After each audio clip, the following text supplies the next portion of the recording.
Welcome to the Cheating Wife Stories channel. The tires of John Boone's Audi crunched over the gravel driveway as he pulled up to Alder Creek Lodge, a sprawling wooden structure nestled against the backdrop of Oregon's rolling mountains. The lodge stood quiet and majestic amid the surrounding pines. Too quiet. John switched off the engine and sat for a moment staring through the windshield. At 42, his face had hardened into something unreadable, handsome still, but with a tightness around the eyes that hadn't been there a decade ago. He reached for the thermos in the cup holder, black coffee still hot, and took a slow sip before exiting the car. The autumn air hit his face as he stepped out, dressed in a charcoal suit that fit his trim frame perfectly. Not a wrinkle to be found. Control was important to John. It always had been. He approached the lodge, overnight bag in one hand, thermos in the other. His watch read 4:15 p.m., right on time. There were no other cars in the parking area, except his own. No sounds of family arriving, no laughter spilling from open windows. Nothing. "Hello?" John called out as he opened the heavy wooden door. His voice echoed in the cavernous main room. A massive stone fireplace dominated one wall, cold and empty. The long dining table he'd specified when making the reservation stood bare. No tablecloth, no place settings, no centerpieces.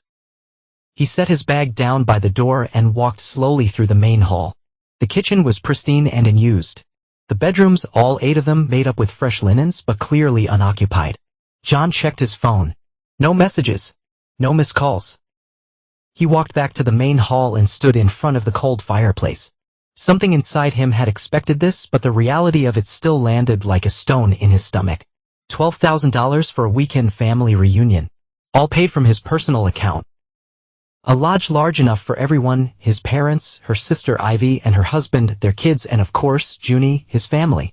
But the lodge was empty. John dialed Lorna's number, his thumb pressing each digit with deliberate pressure. 3 rings, then her voice, light and musical. "Hey, you, where are you?" In the background, he could hear voices, laughter, female laughter. He recognized instantly his daughter, Junie. "I'm at the lodge," John said, his voice even. "In Alder Creek?" A pause, then more laughter, this time from Lorna. "Oh my God, John, you didn't actually go there, did you? We were just kidding about that." More laughter in the background. Then Junie's voice closer to the phone. "Dad, oh my God, did you actually drive all the way to Oregon? We came yesterday. I had the best time." "Yeah," Lorna added, her voice turning syrupy sweet. "We thought you knew it was just a joke. You know, since you're always working anyway, we didn't think you'd actually take time off." John's grip tightened on the phone, his eyes fixed on a point on the wall, unseen. "Junie made the most amazing pasta salad," Lorna continued. "She's turning into quite the chef. We'll bring you some leftovers. Promise." Another burst of laughter from both of them. John ended the call without another word. He slipped the phone back into his pocket and stood motionless in the center of the empty lodge. Outside the large picture windows, the sun was starting to dip behind the mountains, casting long shadows across the wooden floor. He didn't move as the shadows crept toward him. Didn't flinch when they finally reached his feet and began to climb. That night, John built a fire. The lodge manager had left plenty of wood stacked beside the massive stone fireplace. Each log he added was placed with precision, the structure perfect for maximum heat with minimum effort. He learned to build fires from his father. One of the few useful things the man had taught him before drinking himself into an early grave. The flames cast flickering light across John's face as he sat in one of the large leather armchairs. His thermos of coffee had been replaced with a glass of whiskey, neat. He rarely drank, but tonight called for something stronger than caffeine. 10 years. 10 years of suspicions that grew like weeds in the garden of his marriage. 10 years of catching Lorna in small lies that individually meant nothing, but collectively formed a pattern he couldn't ignore. 10 years of watching his daughter drift away from him, pulled by currents he couldn't see, but could feel. He closed his eyes, and the memories came unbidden. June 14, sitting at their kitchen island while Lorna and Ivy prepared dinner. "Your dad's just not good at showing emotions," Ivy had said, not realizing John was in earshot from the hallway. "Some men are just cold like that." "Yeah," Lorna had agreed, her voice dripping with false sympathy. "It's not his fault. It's just how he is." And June had nodded, absorbing the poison. Another memory, June's 16th birthday. John had left work early to be there when she got home from school, a rare afternoon off. He bought her first car, nothing flashy but safe and reliable. When she'd seemed underwhelmed, Lorna had pulled her aside. He'd overheard.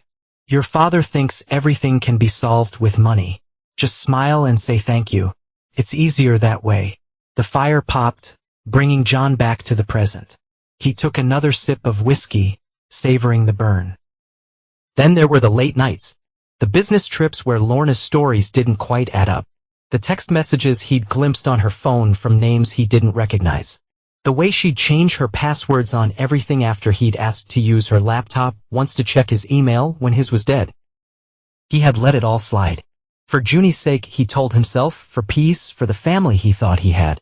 But families don't leave you alone in a lodge you paid for. Families don't make you the butt of their jokes. Families don't poison a child against her father. John finished his whiskey and set the glass down on the side table with a soft clink. The fire had burned down to embers now, casting the room in a red glow. He checked his watch, 1:17 a.m. Time to plan. In the morning, he'd make a call to Hollis. His brother had always seen through Lorna's facade. "That woman's got venom for blood," he'd said once, and John had defended her. Not anymore. This wasn't the end. Not by a long shot. This was just the beginning. John returned home on Sunday evening, pulling into the driveway of the colonial house he'd bought 7 years ago. The lights were on inside, casting a warm glow that once meant comfort. Now it looked like a stage set, false and hollow. He sat in the car for a moment, organizing his thoughts. The drive back from Oregon had given him plenty of time to think, to plan. By the time he turned off the ignition and walked to the front door, his face was a mask of calm. Lorna was in the kitchen, chopping vegetables for dinner. She looked up as he entered, her smile bright, but her eyes wary. "There you are," she said, setting down the knife. "We were starting to worry." "Were you?" John said, his keys on the counter. "Of course," Lorna said, her voice light. She was beautiful, he had to admit. At 39, she still turned heads with her honey blonde hair and athletic figure. But now all he could see was the calculation behind her blue eyes. "Junie's upstairs doing homework. She'll be down for dinner soon." John nodded. "I'm going to shower." He walked upstairs without another word, ignoring Lorna's confused expression. In their bedroom, he went straight to the closet and pulled out a small fireproof safe hidden behind his winter coats. The combination was Junie's birthday. He opened it and removed several documents, placing them carefully in his briefcase. Next, he went to the bathroom and removed the vent cover in the ceiling. Behind it was a waterproof pouch containing the original deed to the house in his name only, a precaution he'd taken years ago when the first suspicions had crept in. He added this to his briefcase as well. Downstairs, he could hear Lorna moving around the kitchen, the domestic sounds of a normal evening. But nothing about this was normal. Not anymore. The next morning, after Lorna left for her Pilates class and June for school, John sat at his home office computer and began the process of draining their joint accounts. Not everything, he wasn't stupid, just enough to establish a separate financial base. He transferred the funds to a new account at a different bank, one Lorna had no relationship with. When he finished, he leaned back in his chair and looked at the framed photo on his desk. Him, Lorna, and Junie at the beach 3 summers ago. All smiles, all lies. Over the next week, John maintained a facade of normalcy. He went to work at his investment firm, came home for dinner, asked Junie about school. But each day he removed something else from the house. Important financial documents, family heirlooms from his side, the backup hard drive with years of tax returns. Lorna noticed, he could tell by the increasing frequency with which she checked the home office when she thought he wasn't looking. By the 3rd week, she confronted him in the kitchen while Junie was at a friend's house. "What are you doing, John?" she asked, arms crossed over her chest. "What do you mean?" he replied, not looking up from the work email he was reading on his phone. "Things are missing. You're acting strange." She moved closer, placing a hand on his arm.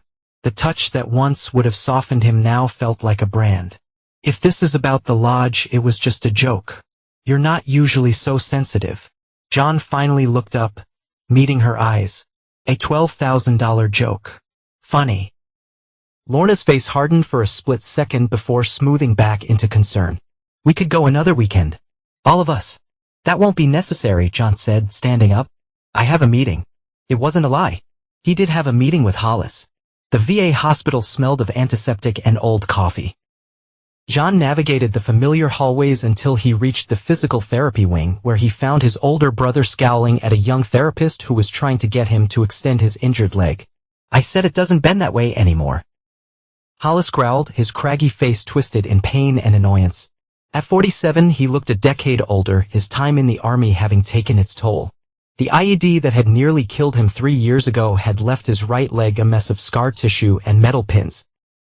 "And I'm saying it needs to unless you want to be in that wheelchair permanently," the therapist replied, unmoved by Hollis's glare. "Listen to your therapist, Hole," John said from the doorway. "She knows what she's doing." Hollis's head snapped up, his scowl softening slightly at the sight of his brother. "Johnny, about time you showed up." The therapist took advantage of the distraction to push Hollis's leg a bit further, earning a string of colorful curses that made her roll her eyes. "We're done for today," she said, making notes on her tablet. "Do your home exercises, Sergeant. Same time Thursday." After she left, Hollis gestured to the chair beside his therapy table. "You look like hammered garbage." John sat, running a hand through his dark hair, now sprinkled with gray at the temples. "You always did have a way with words. What's going on? Your message said it was important." John leaned forward, elbows on his knees. "It's Lorna." Hollis snorted. "That woman's got venom for blood." "I told you that before you married her." "You did. And you told me to go to hell." "I did that too. So it's changed." John told him everything. The empty lodge, the joke, the years of suspicion and growing distance. Hollis listened without interruption, his weathered face darkening with each new detail. When John finished, Hollis was quiet for a long moment. "You want my advice?" he finally said. "I do. Cut her out like a tumor. Clean, fast, no remorse." John nodded. It was what he'd expected Hollis to say. What he needed to hear. "There's more," he said. "I've been doing some digging. She's been having an affair, maybe more than one." Hollis cursed under his breath. "Evidence. Some. Not enough yet. Then get it. And when you do, you call Tamer Vance." John raised an eyebrow. "The attorney? How do you know her?" Hollis' mouth twisted in a sardonic smile. "She handled my divorce from Karen. Woman's a shark. Exactly what you need." That afternoon, John sat across from Tamer Vance in her downtown office. She was a slender, striking woman in her 50s with silver hair cut in a severe bob and eyes that missed nothing. "Sergeant Boone speaks highly of you," she said, reviewing the documents John had brought. "He's not a man who's easily impressed." "Hollis has always been a good judge of character," John replied, except in his first marriage. Tamer's lips twitched in what might have been a smile. "We all have blind spots, Mr. Boone. Even you." She set down the papers and looked directly at him. "You want my assessment?" "You've laid some groundwork, but we need more. Electronic evidence of the affairs. Financial records showing any misuse of marital funds. And we need to address the custody situation. Junie's 18, almost out of high school. Still, your wife has poisoned that relationship. We need to be prepared for how that affects things." John nodded, a knot forming in his stomach at the thought of his daughter. "There's something else you should know." He pulled another document from his briefcase and slid it across the desk. Tamara scanned it, her eyebrows rising slightly. "A paternity test. You're not Junie's biological father." "No." "How long have you known?" 3 years. I found some old medical records when Junie needed surgery. Blood types didn't match up. I had the test done without telling either of them." Tamara studied him. "And you stayed?" It wasn't a question, but John answered anyway. "She's still my daughter. I raised her." "This changes the legal landscape considerably," Tamara said, her tone professional but not unkind, both for custody and for financial obligations. "I don't want to use it unless absolutely necessary." Tamara nodded, making a note. "Let's gather the rest of what we need first. I'll have my investigators start immediately." As John stood to leave, Tamara added, "Mr. Boone, one piece of advice." He paused. "Don't tip your hand." "Not yet. The element of surprise is critical in cases like this." John nodded, thinking of the empty lodge, of Lorna's laughter on the phone. "I understand the power of surprise, Ms. Vance." The investigation moved quickly. Tamara's people were good, discreet, thorough, and relentless. Within 2 weeks, they had compiled a substantial file on Lorna's activities. John sat in Tamara's office reviewing the evidence, text messages, credit card statements showing hotel charges, photos of Lorna entering and exiting an apartment building across town. "His name is Benjamin Crest," Tamara said, pointing to a photo of a man in his mid-30s with carefully tousled hair and a leather jacket. "Goes by Benji. He's a musician, not a very successful one." John stared at the photo. Something about the man seemed familiar. "We believe the affair has been going on for at least 8 months. Possibly longer." John flipped through more photos, stopping suddenly at one showing Lorna, Benji, and another woman at a cafe. "Who's this?" he asked, pointing to the woman. Tamara checked her notes. "Frances Crest. Benji's wife." John felt his blood go cold. Frances is Junie's godmother. She's been friends with Lorna since college. Tamara's expression hardened. "There's more. We found evidence of at least one other affair 2 years ago. With this man." She slid another photo across the desk. John recognized him immediately. Tom Reinhardt. He coached Junie's soccer team in middle school. He shook his head, disgust rising in his throat. "Does Lorna have any friends she hasn't slept with?" "There's also the financial situation," Tamara said, moving on. "She's been siphoning money from your joint accounts into a separate account under her maiden name. Not huge amounts, but it adds up over $50,000 in the past 3 years. John nodded, unsurprised. He suspected something like this. "What about Junie? Any evidence she knows about any of this?" Tamara hesitated. "No direct evidence. But there are text messages between your wife and her sister Ivy that suggests they've been shaping Junie's perception of you for some time." She handed him printouts of the messages. John read them, his jaw tightening. "Ivy, Lorna, John's being impossible again about Junie's curfew. Acting like she's still 12. Lorna, classic control issues. Just like with the money. Ivy, I've been telling Junie not to let it get to her. That it's just how he shows love, by controlling everything." John set the papers down, a cold anger settling in his chest. "Anything else?" "Yes. Your wife and her sister have planned a family dinner at Ivy's house this Friday. From the messages, it appears they intend to announce something." "What?" "They don't say explicitly. But given the timing and context, I believe your wife may be planning to ask for a divorce on her terms." John leaned back in his chair, processing this. Then he looked at Tamara, his decision made. "I want everything ready by Friday. All the paperwork. And I want the sheriff's office on standby to serve her." Tamara nodded. "We'll be ready." As John drove home that evening, his mind raced with everything he'd learned. He thought about Junie, about how expertly Lorna had turned her against him. Not with outright lies, but with subtle manipulation, reframing his every action as controlling rather than caring. He thought about Frances, who had always been kind to him, who had no idea her husband was sleeping with her best friend. And he thought about the family dinner on Friday where Lorna planned to ambush him, to control the narrative as she always did. Not this time. Friday evening arrived, crisp and clear. John dressed with care, dark blue suit, tie, polished shoes. Armor for the battle ahead.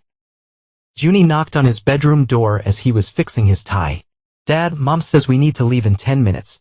John turned to look at his daughter. At 18, she was a striking young woman with her mother's blonde hair, but his dark eyes. Or so he'd always thought. Now he wondered whose eyes she really had. "I'll be driving separately," he said. "I have a stop to make first." Junie frowned. "Mom won't like that." "I'm aware." She lingered in the doorway, an uncertain expression on her face. "Is everything okay? You've been acting weird lately."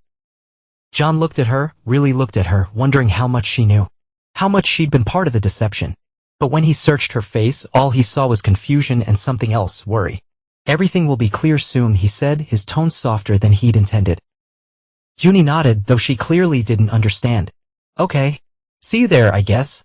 30 minutes later, John pulled up to Ivy's house, a sprawling suburban home with perfectly manicured landscaping. Several cars already lined the driveway, including Lorna's Lexus. He parked on the street, next to an unmarked car where Tamara Vance sat waiting. "You're sure about this?" she asked as he approached. "Completely." She nodded and opened her car door. Behind them, a sheriff's deputy pulled up in an official vehicle. Inside Ivy's house, the dinner party was in full swing. John could hear laughter from the dining room as he entered without knocking, Tamara and the deputy following behind. The conversation died as he walked into the dining room. 8 faces turned to stare at him, confusion quickly turning to alarm as they registered his companions. Lorna sat at the far end of the table, her face draining of color. John, what's going on? Who are these people? John's eyes swept the table. Ivy and her husband. Lorna's parents, Junie, and, surprisingly, Benji and Francis Crest. Interesting. Lorna had invited her lover and his wife to the dinner where she planned to announce her divorce. The audacity was almost admirable. This is Tamara Vance, my attorney, John said, his voice calm, and Deputy Marsh. The deputy stepped forward, official papers in hand. Lorna Boone. Lorna stood slowly, her eyes fixed on John. Yes. You've been served, the deputy said, holding out the documents. Lorna didn't move to take them, so the deputy placed them on the table in front of her. What is this? Ivy demanded, standing up beside her sister. John, what do you think you're doing? He's filing for divorce, Tamara said coolly, on grounds of adultery, financial misconduct, and alienation of affection. A stunned silence fell over the room. John looked at Francis, who was staring at the papers in confusion. Francis, he said quietly, I'm sorry you had to find out this way. But Benji and Lorna have been having an affair for at least 8 months. Francis's head snapped up, her eyes darting between John, Lorna, and her husband. What? Benji's face had gone pale. That's not true. Lorna, tell them it's not true. But Lorna said nothing, her eyes locked with John's in silent fury. There are photos, John continued, still looking at Francis. Text messages, hotel receipts. My attorney can provide them all. Francis turned to her husband, her face contorted with rage and pain. You jerk. Junie stood up abruptly, her chair scraping the floor. Dad, stop it.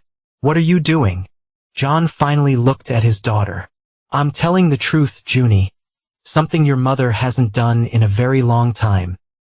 You're lying, Junie insisted, but there was uncertainty in her voice. She looked at her mother. Mom, tell him he's wrong. Lorna seemed to snap out of her shock. Of course he's wrong, honey. Because you've been stealing from our accounts, John interrupted, because you've been sleeping with your friend's husband, or because you and Ivy have been poisoning Junie against me for years. Ivy stepped forward, her face flushed. How dare you come into my house and make these accusations? They're not accusations, Tamara interjected. They're documented facts, all included in the filings I've just served to Mrs. Boone. Chaos erupted. Benji tried to deny everything while Francis screamed at him. Lorna's parents huddled together, looking horrified. Ivy attempted to usher Junie out of the room, but John moved to block them. Junie stays, he said firmly. She doesn't need to hear this, Ivy snapped. She's 18. An adult. She deserves the truth. Junie looked between them, tears streaming down her face. I want to go home. You can go with your mother, John said, his resolve momentarily weakening at the sight of her distress. But first, you should know that as part of the divorce proceedings, your mother will be leaving our house. My name is the only one on the deed. This news seemed to hit Lorna harder than anything else. That's not possible, she whispered. It is, John said, just like it's possible I've known about Tom Reinhardt and the money you've been diverting. And so much more. The room fell silent again, everyone staring at Lorna, whose facade was finally crumbling. We'll be in touch regarding next steps, Tamara said into the silence. I suggest you retain counsel immediately, Mrs. Boone. John gave the room one last look, his eyes lingering on Junie's tear-streaked face. Then he turned and walked out, Tamara following behind him. Outside, the night air was cool against his flushed skin. That went exactly as expected, Tamara observed. John nodded, feeling oddly hollow. What now? Now we wait for her to make the next move. But with what we have, she doesn't have many options. As they spoke, the front door flew open and Frances stormed out, her face a mask of fury and pain. She spotted John by his car and marched over. Did you know? She demanded. How long have you known? About a month, John replied honestly. I would have told you sooner, but my attorney advised against it until we were ready to file.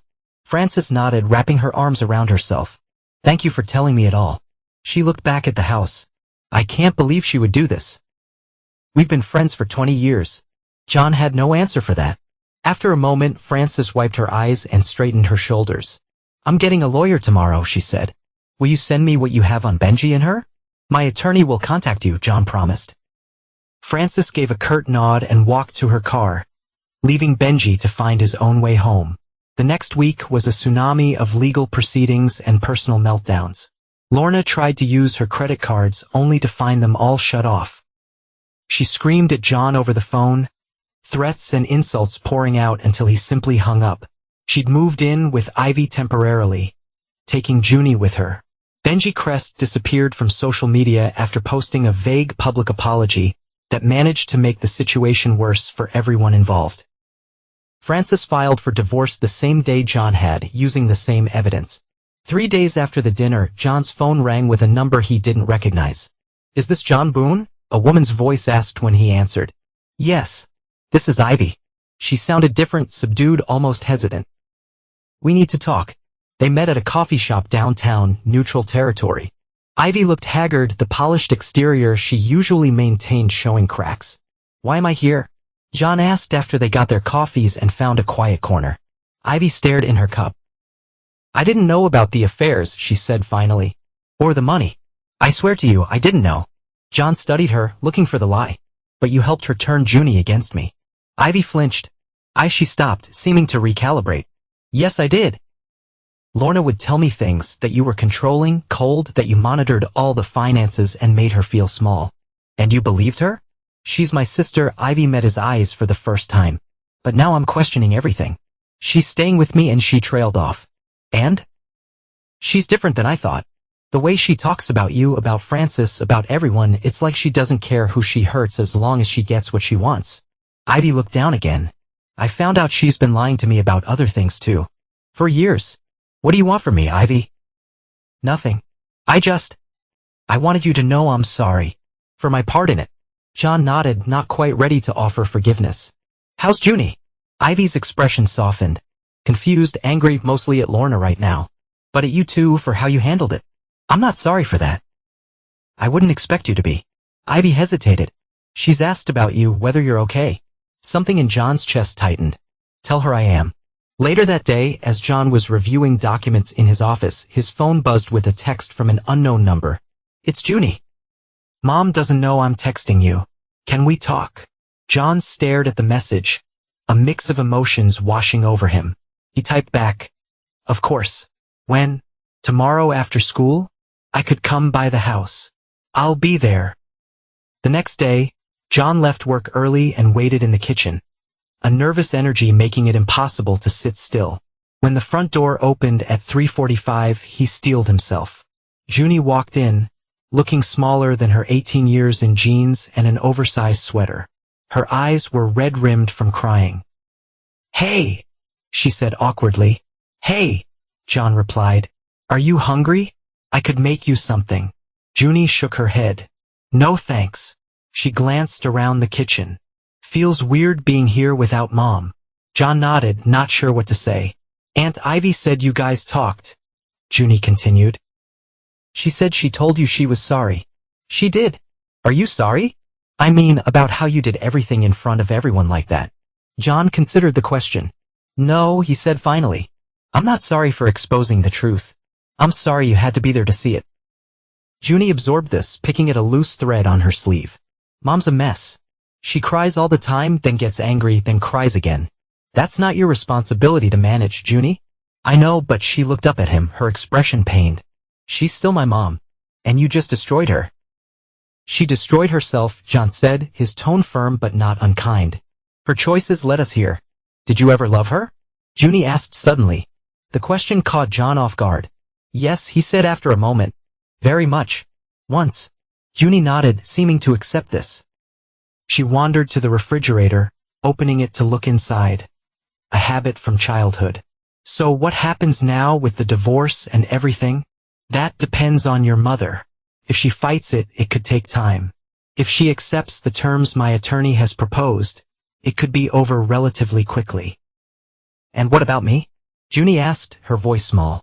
John felt a familiar pain in his chest, the pain of loving a child who wasn't biologically his, who had been turned against him, but who he couldn't stop caring for. "You're 18, he said carefully. "Legally, you can make your own decisions about where you live, who you spend time with. But I hope you'll still want me in your life." The words came out more vulnerable than he'd intended. Junie closed the refrigerator and leaned against it, studying him. "Did Mom really cheat on you with Uncle Benji?" John nodded. Yes. And she took money? Yes. Junie digested this, her expression troubled. She told me it was because you were controlling, that you monitored every penny she spent and made her feel like a child. That wasn't the reason, John said, but I understand why you believed her. She's very convincing. Junie was quiet for a long moment. Then I don't know what to believe anymore. About either of you. That's fair. She pushed away from the refrigerator. I should go. Mom thinks I'm at the library. John walked her to the door, wanting to reach out to her, but holding back. At the threshold, Junie paused and looked back at him. Dad? Yes. Would you ever want to talk again? Like this? Something loosened in John's chest. Anytime, Junie. My door is always open to you. She nodded and left, the door closing softly behind her.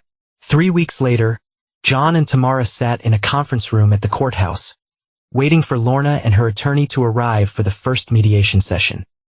The preliminary hearings had gone in John's favor, with the judge ordering Lorna to vacate the house and imposing temporary financial arrangements that heavily restricted her access to marital assets based on the evidence of her prior misappropriation.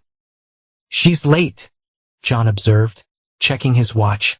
A power play, Tamara replied, unruffled. Her attorney advised against it, I'm sure. But Lorna can't help herself. As if on cue, the door opened and Lorna swept in, followed by a harried-looking man in his 60s, carrying an overstuffed briefcase. Lorna had made an effort with her appearance, designer dress, perfect makeup, hair freshly styled, but John could see the strain around her eyes. Sorry we're late, the attorney said, setting his briefcase on the table. Traffic was terrible. Tamara merely nodded, her expression neutral. Shall we begin? The next hour was a tense back and forth, with Lorna's attorney trying to argue for more favorable terms while Tamara systematically dismantled each argument with documentary evidence of Lorna's misconduct. My client is willing to be generous in spite of your client's behavior, Tamara said, her tone professional but with an edge. But that generosity has limits. This is about punishing me, Lorna interjected, ignoring her attorney's warning glance. You're trying to leave me with nothing after 18 years of marriage. 16, John corrected quietly. We've been married 16 years. Lorna waved a hand dismissively. Whatever. The point is, I'm entitled to my fair share of what we built together. And I'm entitled to alimony. And Junie needs my support. Junie is 18, Tamara pointed out. Child support is not applicable. She's still in high school, Lorna's attorney argued, and she'll need support through college. Mr. Boone has always indicated he intended to pay for her education, Tamara glanced at John, who gave a slight nod. My client is prepared to discuss Junie's educational expenses, Tamara conceded. However, there are complicating factors. Lorna's attorney frowned. What complicating factors? Tamara opened a folder and pulled out a document, sliding it across the table. This. The attorney picked it up, adjusted his glasses, and began reading. His expression shifted from confusion to shock. Is this accurate? It is, Tamara confirmed. Verified by an accredited lab. What is it? Lorna demanded, trying to see the paper. What are you showing him? Her attorney handed her the document wordlessly. John watched as Lorna read it, her face paling. A paternity test, she whispered, looking up at John with wide eyes. When did you? 3 years ago, John replied evenly. After Junie's appendectomy. The blood types didn't match up. Lorna shook her head, panic rising in her eyes. This can't be right. The test must be wrong. It's not wrong, John said. And you know it. Lorna's attorney cleared his throat. Mrs. Boone, if you knew Mr. Boone was not Junie's biological father, that would constitute fraud. I didn't know, Lorna insisted, her voice rising. I swear I had no idea. John said nothing, just watched as Lorna's carefully constructed world continued to crumble. He didn't believe her, of course. The timing of her pregnancy, her insistence on getting married quickly, it all made sense now. This changes our negotiating position significantly, Tamara said, addressing Lorna's attorney. While my client has raised Junie as his own and intends to continue supporting her through college out of affection, he has no legal obligation to do so. Nor does he have any obligation to provide alimony to a spouse who committed paternity fraud in addition to adultery and financial misconduct. The mediation ended shortly thereafter, with Lorna's attorney requesting time to confer with his client privately. 2 days later, they were back in court for a hearing on temporary support. John sat beside Tamara as the judge reviewed the filings, including the paternity test. In light of this evidence, the judge said, looking over her glasses at Lorna, I am denying the request for temporary spousal support. The plaintiff has demonstrated significant patterns of dishonesty and financial misconduct. While the court acknowledges the length of the marriage, we cannot reward behavior that undermines the very foundation of marital trust. Lorna made a small, choked sound. As for the matter of the house, the judge continued, title is clearly in Mr. Boone's name alone. Mrs. Boone has no claim to it. She is to remove any remaining personal possessions within 7 days, supervised by a court officer. The judge made a few more rulings regarding access to bank accounts and credit cards, all favoring John's position.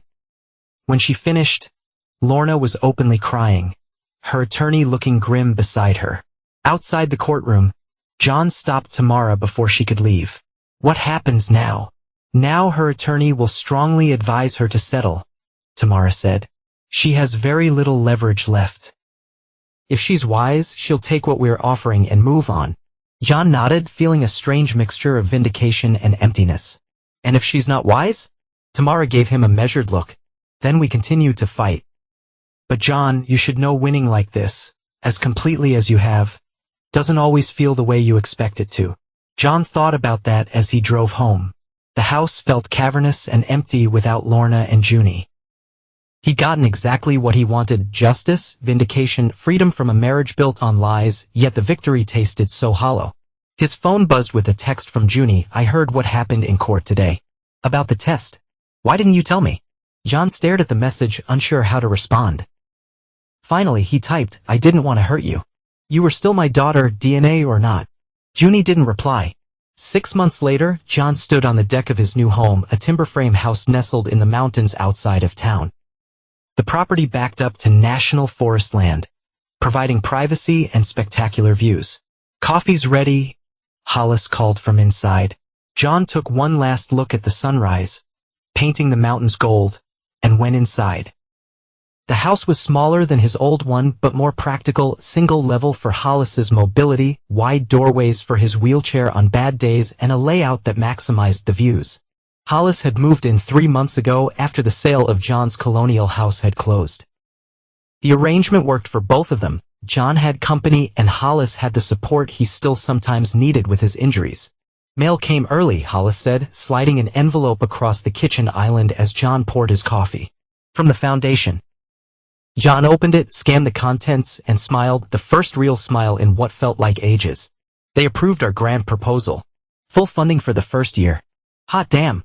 Hollis grinned, raising his mug in a toast. To the Bone Veterans Mentorship Program. They clinked mugs.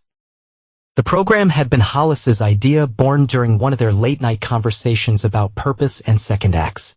Pair struggling veterans with established professionals for career mentorship and support. John had the business connections and now, after the divorce settlement and house sale, the funds to make it happen. We should celebrate, Hollis said. Invite some people over. Like who? John asked, taking a sip of his coffee. Like Frances and her kids. They've been good to us. John nodded thoughtfully. Frances Crest had become an unexpected ally in the aftermath of the divorce. Her children, twin 13-year-old boys, had taken to Hollis immediately, fascinated by his military stories and not at all put off by his injuries. I'll call her, John agreed. Later that day, John sat in his home office finalizing the paperwork for the grant. His phone rang. Frances. I got your message, she said when he answered. Congratulations on the grant. That's wonderful news. Thanks.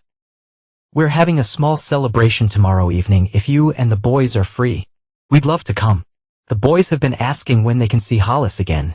John smiled. He's been teaching them to play poker. Badly, I might add. Frances laughed, the sound warm and genuine.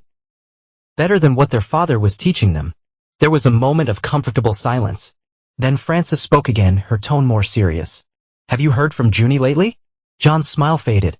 Not directly. Ivy mentioned she's been accepted to 3 colleges for the fall. That's good. Yeah. Another pause. She'll come around, John, Frances said gently. She's just trying to figure out who she is with all of this new information. I know, John replied, though he wasn't sure he believed it. The distance between him and Junie had grown in the months since the paternity test revelation. She stopped responding to his texts, and their planned meetings kept getting canceled or postponed. Anyway, Francis continued, sensing his discomfort. We'll see you tomorrow. 6 o'clock. Perfect. The next evening, the house filled with more people than John had anticipated. Frances and her sons, yes, but also several veterans from the mentorship program, a few colleagues from John's firm who'd supported the initiative, and even the judge who'd approved their nonprofit status, who turned out to be a veteran herself. John moved through the gathering, making introductions, refilling drinks, surprised at how natural it felt. Hollis held court on the deck, regaling the younger veterans with stories that were equal parts harrowing and hilarious. You've built something good here, Francis said, appearing beside John as he stood watching the group on the deck. We're just getting started, he replied. Still, it matters. She studied his profile. You seem different, more present. John considered this. I feel more like myself than I have in years. Francis nodded, understanding in her eyes. Freedom will do that. Later, as the party began to wind down, John stepped out onto the deck for a moment of quiet. The spring air was cool but not cold, the stars emerging in the darkening sky. His phone buzzed in his pocket. A text from a number he knew by heart. I heard about your veterans program. That's really cool. Congratulations. Junie. John stared at the message, his heart racing. After a moment, he typed back, thank you. It means a lot to hear from you. 3 dots appeared, disappeared, appeared again. Finally, I'm trying to figure stuff out. About everything. But I wanted you to know, I think what you're doing is good. Whenever you're ready to talk, I'm here, John replied. It wasn't much, but it was something, a small crack in the wall that had grown between them. For now, it was enough. Summer came, bringing with it a heat wave and news of Lorna's continuing troubles. She got fired from that real estate job, Ivy told John during one of their now regular coffee meetings. Their relationship had evolved into something like a truce, with Ivy serving as an occasional bridge between John and Junie. What happened? John asked, stirring his iced coffee. Ivy sighed. What always happens? She made someone important angry. The broker's wife in this case. John raised an eyebrow but didn't ask for details. He could guess. She's still staying with you? He asked instead. No, thank God. She found a place. Tiny apartment on the east side. Ivy hesitated. She's not doing well, John. That's not my concern anymore. I know. I'm not saying it should be. Just, Ivy trailed off, shaking her head. It's hard to watch someone you love self-destruct. John understood that all too well. Benji posted another public apology, Ivy continued, changing the subject slightly. Even more pathetic than the last one. John had seen it, a rambling social media post in which Benji Crest detailed his moral failings and journey to become a better man, complete with quotes from self-help books and vague references to therapy. The comments had been brutal. Francis says he's living in his parents' basement now, John remarked, trying to launch a podcast about redemption. Ivy rolled her eyes. Of course he is. Lorna hates him now, by the way. Says he threw her under the bus. Charming. They were quiet for a moment, sipping their coffees. Junie's leaving for college in 3 weeks, Ivy said finally. Berkeley. John nodded. He knew. He was paying the tuition, though he'd done it through an arrangement with the school rather than directly, at Junie's request. She might appreciate hearing from you before she goes, Ivy suggested carefully. I tried texting. She responds sometimes, but it's minimal. Try a letter, Ivy advised. An actual physical letter. She's not as angry as she pretends to be. She's just confused. Lost. John considered this. I'll think about it. That evening, he sat at his desk, a blank piece of stationery in front of him. He'd started and discarded 3 drafts already. How do you compress a lifetime of love, hurt, and hope into a single letter? Finally, he began writing, Dear Junie, first, congratulations on Berkeley. I'm incredibly proud of you, and I know you're going to thrive there. I'm writing because there are things I want you to know as you begin this new chapter. Things I should have said before, but didn't have the words for. You're my daughter. Biology doesn't change that. From the first moment I held you, I loved you completely, and that has never wavered. Not for a single day. I'm sorry for the way everything happened. Not for the truth coming out. Truth is always better than lies, even when it hurts, but for the pain it caused you. You deserve better from both your mother and me. I want you to know that my door is always open to you. My support is unconditional. As you find your way in the world, I hope you'll allow me to be part of your journey. But I understand if you need time and space. The Veterans Program is going well. Hollis is in his element, terrorizing everyone with his drill sergeant routine, while secretly being the biggest softie. Frances and the boys visit often. Her divorce from Benji was finalized last month and she seems lighter. I think you'd like the person she's becoming without him dragging her down. I hope college brings you everything you're looking for: knowledge, friendship, adventure, purpose. Most of all, I hope it brings you clarity and peace. Actions have echoes. Some louder than words. I hope my actions from this point forward echo my love for you, not the pain of the past. Always your dad, John. He read it over, folded it carefully, and slipped it into an envelope. Whether it would make a difference, he couldn't know. But it was true. And that was what mattered now. A week later, his phone rang as he was leaving a meeting with potential donors for the Veterans Program. Unknown number. Hello? Dad? Junie's voice. Uncertain but unmistakable. John stopped walking, his heart in his throat. Junie. Hi. I got your letter. Oh. Good. A pause. Did you mean it? About me still being your daughter? Every word, John said, his voice rough with emotion. Another pause, longer this time. I'm leaving for Berkeley next Tuesday. I was wondering, maybe we could have coffee before I go? Just to talk. John closed his eyes briefly, relief washing over him. I'd like that very much. Monday morning? That cafe near the park. I'll be there. After they hung up, John stood motionless on the sidewalk, the sun warm on his face, feeling something he hadn't felt in a long time. Hope. 1 year to the day after the empty lodge incident, John stood on the deck of the Alder Creek Lodge, watching vehicles pull into the parking area. But this time, the lodge wasn't empty. Far from it. Hollis emerged from inside, leaning on his cane. Food's almost ready. Frances said she's handling the drink setup. John nodded, taking a sip from his ever-present coffee thermos. Thanks, Hull. His brother studied him. You okay? You've got that look. What look?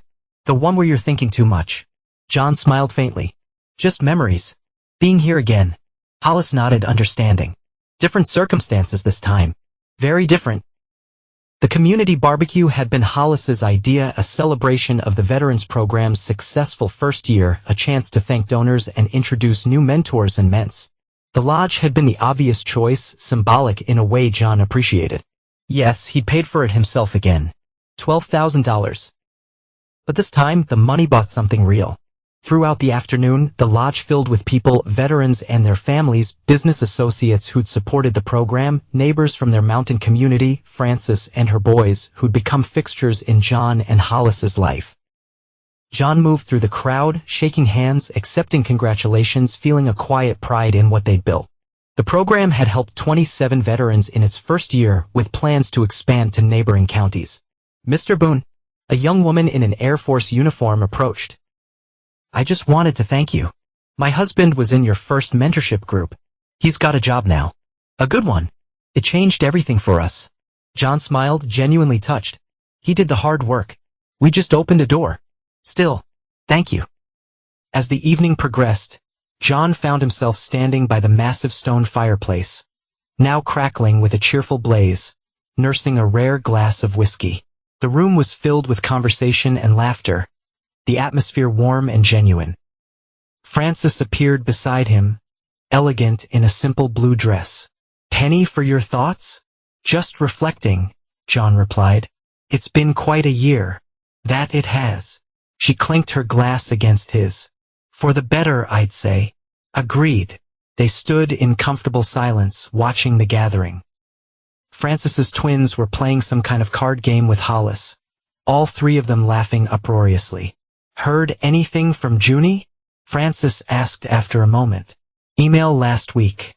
She's doing well. Made the dean's list. John couldn't keep the pride from his voice. She's thinking about coming home for part of the summer. That's wonderful, John. He nodded, still cautious about hoping for too much. Their coffee meeting before she left for college had been tentative but positive.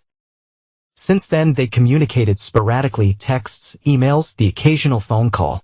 Small steps toward rebuilding something new from the wreckage of the past. And Lorna? Frances asked, her tone carefully neutral. No idea. Ivy mentioned she moved to Arizona. New job, new start. John shrugged. I wish her well from a very great distance. Frances smiled at that. Wise policy. A young veteran approached them with a question about the mentorship application process. As Frances moved away to give them privacy, John found himself thinking about the contrast between this gathering and the family reunion that never happened a year ago. This was better. Real, built on truth rather than lies. Later, as the evening was winding down, Hollis cornered him by the fire pit outside where a few remaining guests were roasting marshmallows. So, Hollis said, lowering himself carefully into a chair next to John. Any regrets? John looked at his brother, then around at the lodge, at the people who had become his chosen family, at the program that was changing lives, at the home he'd built from the ashes of betrayal. Regrets, John said, taking a sip of his coffee. I regret not leaving them sooner. Hollis nodded, satisfied with the answer. As the last guest departed, John stood on the deck once more, watching the stars emerge over the mountains. His phone buzzed in his pocket. A text from Junie. Just wanted to say hope the barbecue went well. Thinking of you guys. John smiled and typed back, it was perfect. The lodge was full. With the right people this time. Glad to hear it. We should talk about summer plans soon. Anytime. You know where to find me. I do. Good night, Dad. Good night, Junie. John slipped the phone back into his pocket and took a deep breath of the cool night air. Behind him, the lodge was warm with light and the sounds of Hollis and Frances cleaning up, their voices punctuated by laughter. The last reunion, indeed, but also the first of something new.